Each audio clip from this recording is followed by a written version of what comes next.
राष्ट्रवादीने किती लढवायचं. तर वर नेते मंडळीमध्ये सन्मानपूर्वक तोडगा निघत असेल तर त्याची अंमलबजावणी करणं हे कार्यकर्त्याचं काम आहे. त्याच्यामुळे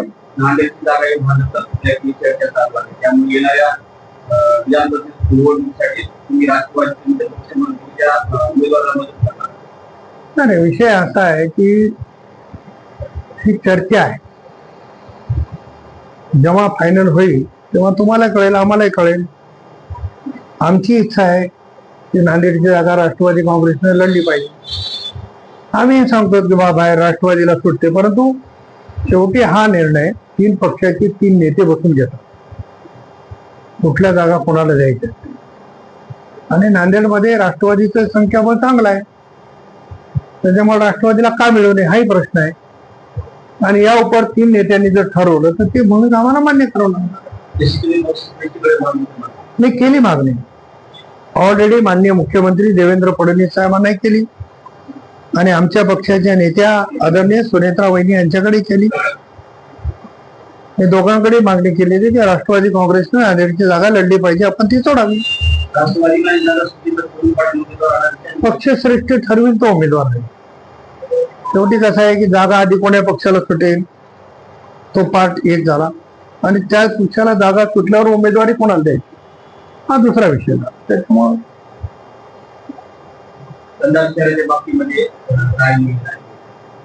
नाही, नियोजन म्हणजे काय?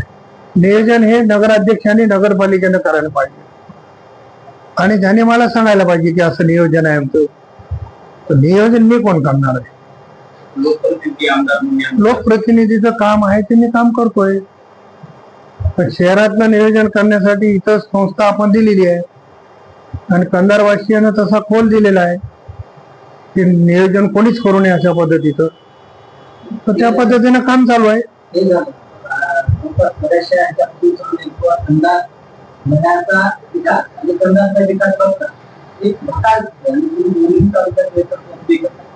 नाही, असं नाहीये. नगरपालिकेमधली टीम काय काम करते याच्यावर अवलंबून आहे.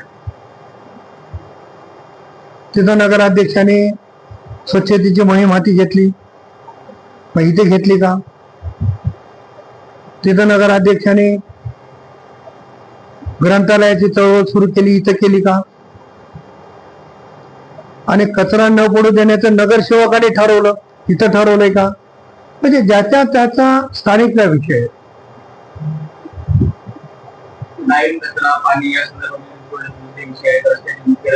आता मध्ये पाणी बंद केलं, मला आमच्या नगरसेवकांचे फोन आले, मी लागलीच पाण्याची व्यवस्था जोडायला लावली नाही.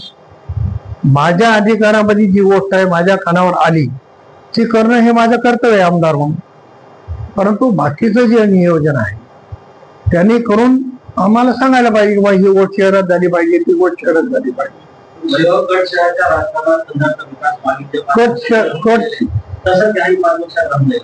कट कट कोण करते?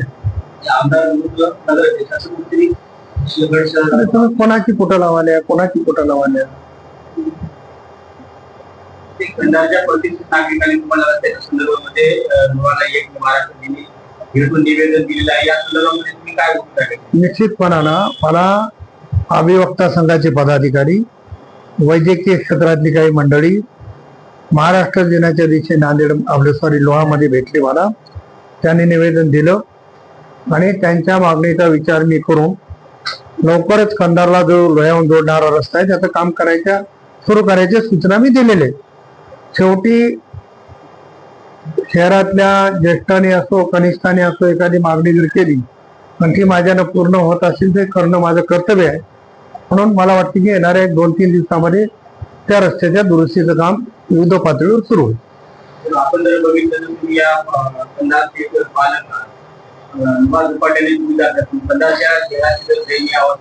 या ठिकाणी गॅससाठी नागरिकांना अवस्था झाली, या ठिकाणी व्यवहार होत आहेत. जरी विषय केंद्र शासन बँकेमध्ये लोकांना नाही नावं लागत आहेत. या संदर्भात 2-3 गोष्टी आहेत, सगळे विषय वेगळे आहेत. आज लोहा शहरामध्ये सगळ्या बँकेच्या शाखा होत आहेत. अर्बन बँकेचे होत आहेत, पतसंस्थेच्या होत आहेत, नवीन येणाऱ्या सगळ्या बँकेच्या शाखा होत्या. त्याचं कारण काय? का तिथं व्यापार पेठ आहे. बँकेला जे पाहिजे टॉनिक ते तिथं मिळते. मला पान फुलवा बँकेचा व्यवहार असा होत नाही.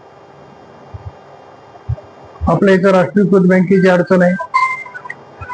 जिल्हा बँक आता सुधारल्यामुळे जिल्हा बँकेची परिस्थिती बरी झाली, पण आपल्या इथं दुसरी राष्ट्रीयकृत बँकेची शाखा का निघत नाही?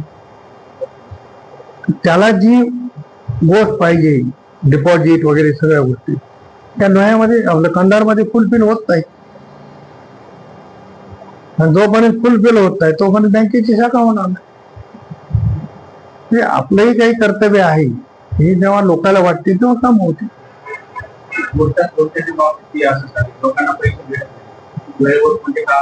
नाही पोस्टामध्ये नाही पैशाची सध्या आहे बा, सध्या टंचाई आहे हे आपल्याला माहिती. राष्ट्रीयकृत बँकेमध्ये सुद्धा पैशाचा तुटवडा आहे. आम्ही पण माननीय मुख्यमंत्र्याकडे मी विनंती केली की आपण केंद्राच्या अर्थमंत्र्याकडे बोला आणि नांदेड जिल्ह्यासाठी 300-400 कोटी रुपयाचं चलन या ठिकाणी द्या. माननीय मुख्यमंत्र्यांनी सांगितलं की मी चर्चा करीन. आणि शेवटी कसं काही विषय हे केंद्राचे आहेत. आता आर्थिक टंचाई बँकेमध्ये निर्माण होणं किंवा चलन नसणं त्याचे काही युद्धाचे परिणाम आहेत, काही अनेक गोष्टी आहेत. तर त्या गोष्टीमुळे ते थांबलेलं असेल तरी आता चलन सुरू झालेलं आहे आणि कालांतराने लोकांना पैसे मिळतील.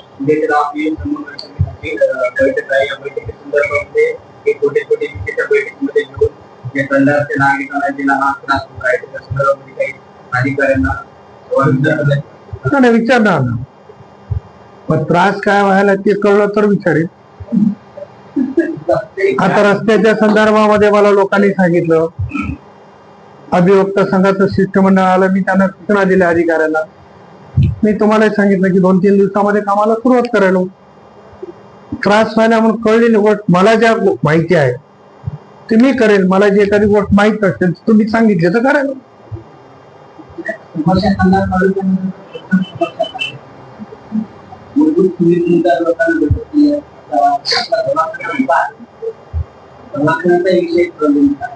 दवाखान्याच्या संदर्भामध्ये 69 जागा भरतीला परवानगी मिळालेली आहे.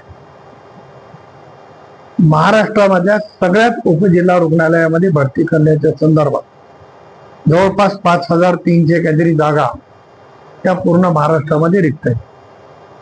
एक एजन्सी फायनल करायची. माननीय मंत्री आंबेडकर साहेबांच्या मार्फत तसा प्रस्ताव मुख्य सचिवाकडे गेलेला आहे.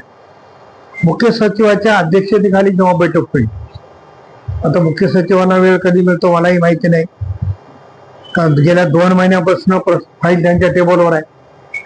माननीय मंत्रीचा तर पाठपुरावा करतायत आणि जोपर्यंत त्यांच्या अध्यक्षतेखाली बैठक होणार नाही तोपर्यंत झालं. कारण त्या कमिटीमध्ये वित्त सचिव, आरोग्य सचिव, कारण पैशाची तरतूद करायची असेल तर फायनान्स पण लागतो. त्या सगळ्या कमिटीचे आहेत आणि त्याचे अध्यक्ष हे मुख्य सचिव आहेत. मी मुख्य सचिवांना विनंती करणार आहे 2-3 दिवसात भेटून तेव्हा तुम्ही लवकर मार्ग काढा आणि ते लागेल.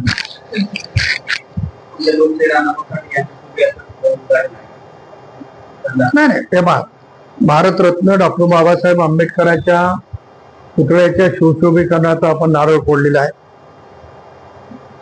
बौद्ध विहाराला पण आपण मध्ये एकदा नारळ फोडलो होतो, पण ते आपण काम करायची सूचना दिलेली आहे.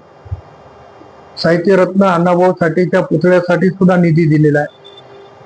काम करण्याच्या संदर्भात काही ज्या आपल्या आपापसातल्या संघटना आहेत त्याचे जे काही थोडेफार छोटे मोठे वाद आहेत ते बसून संपवू आणि ते निश्चितपणानं ते देखील चालू करू. छत्रपती शिवाजी महाराजांच्या पुतळ्याच्या शिवशोभीकरणाला पैसे दिले, त्याही संदर्भामध्ये चर्चा करून काम चालू करू. त्या ठिकाणी एकमत झालेलं आहे. तिथं आता इथं डॉक्टर बाबासाहेब आंबेडकरांच्या पुतळ्याला काहीच अडचण नव्हती,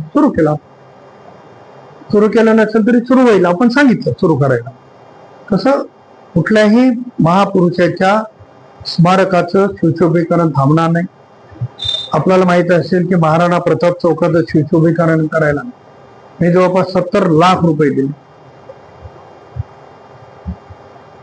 महापुरुषाचं पुतळ्याचं सुशोभीकरण करणे, उचित स्मारक माझ्या तालुक्याला शोभल असं करणे ही आमची जबाबदारी आहे. आम्हाला कोण्या लुंगू पुंगून सांगायची गरज नाही. त्याच्यामुळे ते आम्ही निश्चित करू. आपल्या मतदारसंघामध्ये बाळापुरी सर्कल आहे, तिथं टीम होती. त्या ठिकाणी डॉक्टरांचं असं म्हणाले की पाणी पिलेलं आम्हालाच नाही, स्टॉपला नाही, तर तिथं रुग्णांची पण हेळसांड होतीये. आता सुरुळ आहे, चर्चे काढलेले आहेत, तिथं लोकांना आणि तिथल्या स्टॉपला पाणी पिण्याचं कार्य काय तेव्हा दवाखान्यामध्ये पाण्याची व्यवस्था झालीच पाहिजे. माळाकोळीच्या दवाखान्यामध्ये मी स्वतः पाण्याची व्यवस्था केली होती, बोर पण मारले होते. एखाद्या वेळेस बोरचं पाणी कमी झालं असेल, कारण बोरला पाणी कधी पण कमी होऊ शकतो हा आपल्याला सगळ्याला अनुभव आहे. तर रोह्याच्या उपजिल्हा रुग्णालयामध्ये अशीच अडचण होती. आपण डायरेक्ट लिंबोटीहून शहरात येणाऱ्या पाईपलाईनला कनेक्ट करून त्या ठिकाणी पाणी सुरू केलंय. माळाकोळीला भविष्यामध्ये माळाकोळीला जी जलजीवनचं काम चालू आहे त्या योजनेमधून त्यांना कनेक्ट करायला म्हणजे 12 महिने पाणी राहील. पेशंटलाच म्हणून नाही, पेशंटला तर अधिक आवश्यकता आहे, डॉक्टरपेक्षा पेशंटला आवश्यकता आहे. तिथे व्यवस्था केली जाईल, त्याच्यामध्ये काही सांगायची गरज नाही. मी आता माहिती घेतो, उद्या बैठकीमध्ये तो पण विषय होईल. आणि ज्या ठिकाणी अशा तातडीने विनंतीवीर घ्यायचे जिथं पाणी लागण्याची निर्माण याबद्दल काय सांगायचं? मला एखाद्या चांगल्या गोष्टीचं विचारलं तर आनंद वाटेल. महापुरुषाचे लोहा तालुक्यातले स्मारक किंवा पुतळे प्रताप पाटील चिखलीकरांच्या काळात उभे राहिले. छत्रपती शिवाजी महाराजाचा असेल, जगज्योती महात्मा बसवेश्वराचा असेल, येणाऱ्या काळामध्ये साहित्यरत्न अण्णाभाऊ साठेचा असेल.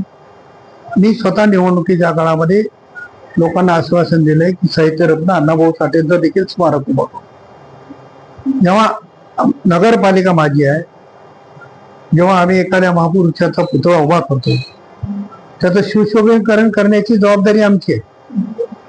आणि जे कोणी असे लुंगू पुंगू लोक करतात ते स्वतःचं अस्तित्व टिकवण्यासाठी काय राहते. तुम्हाला एक उदाहरण, गाडी आहे, बैलगाडी. बैलगाडी ओढणाऱ्याला बैलगाडी ओढायचंच काम करावं लागते. त्याच्या खालून चालणाऱ्याला ओढणाऱ्याचं दुखणं माहित नाही, ते त्याचं काम करते भुकायचं. त्याच्यामुळे आमचं गाडी ओढायचं काम आहे, भुकायचं काम नाही. आणि जे कोणी असे आंदोलन कराले त्यांच्यापेक्षा 10 पटीनं तो समाज माझ्या मागे आहे. त्या समाजाच्या आशीर्वादावर मी आमदार आहे, त्या समाजाच्या आशीर्वादावर मी खासदार झालो. त्याच्यामुळं कोणी आपलं अस्तित्व टिकवण्यासाठी जर असं करत असेल तर समाज त्यांना ओळखून आहे. मला भारतरत्न डॉक्टर बाबासाहेब आंबेडकरांच्या पुतळ्याची कोणी मागणी केली नव्हती, साहित्यरत्न अण्णाभाऊ साठेच्या स्मारकाच्या दुरुस्तीची कोणी मागणी केली नव्हती.